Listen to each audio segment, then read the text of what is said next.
And let's just be clear that this is the best tool to get us to net zero by 2050. It'll make clean energy affordable. It'll put money in people's pockets with no restrictions, and it's really good for people's health, particularly frontline communities who've been bearing a really disproportionate impact of carbon pollution.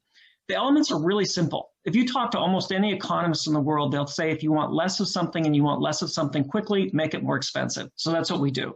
We put a price on the burning of coal, oil, natural gas, anything that heats the planet.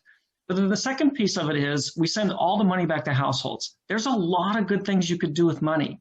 But if you do put a price on carbon, people's costs will go up. And if it's not obvious that there's some way of them mitigating this, they're not going to support it. And particularly people at the lower parts of the lower 2 quintiles of the economic spectrum do really, really well under this scenario. So we like that. And then the third is a border adjustment.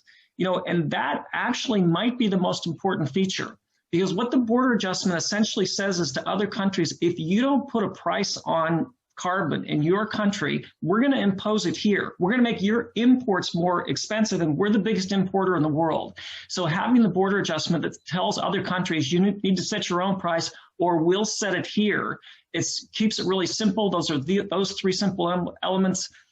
Former Secretary of State Schultz was on our board, and he said, the reason you do something this simple is when the problem is this big, you do the most transparent, hardest to rig solution, and that's what this is.